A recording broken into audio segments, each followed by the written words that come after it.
The reason I wanted to be a firefighter is that 3 years ago when I was in a car accident down here at Colony Place where the two roads split off and split on, well, this 16-year-old girl who was driving a 2000 Chevy Suburban pulled in front of my path, and I plowed into her right front side at 30 miles an hour. The steering wheel forced its impact into my sternum. At least the seatbelt saved my life, but the airbag on my older car didn't inflate or deploy. But at least my doors were not crumpled up, like in a more serious accident. But I could get out, and they helped me off of the street and onto the curb where they could assess my injuries. And then the medics came a few seconds later.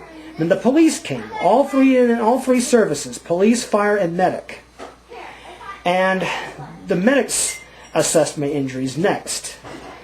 And I was put lead twos on my chest that could transfer the rhythms from my heart onto the datoscope electrocardiogram. And that transmits the heart rhythms onto the monitor. And they could read the rhythms from my heart the way that I was in motion as I was breathing back and forth with my lungs, and the way that my blood was pumping through the body. They found that I was a normal sinus rhythm, and that's good. It's a lot different from sinus tachycardia and B-fib. In V-fib, it means that the heart is getting too much blood, and you're about to have a heart attack, and when your arteries is clogged.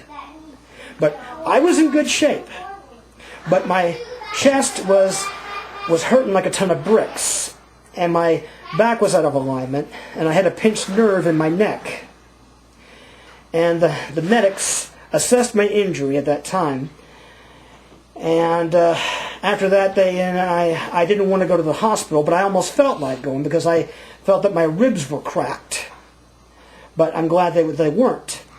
But when I went to my doctor the next day, and he insisted that I get an X-ray, and when I went to the hospital to get the X-ray, they took a picture of my chest, and they found out that I did not have any cracked ribs.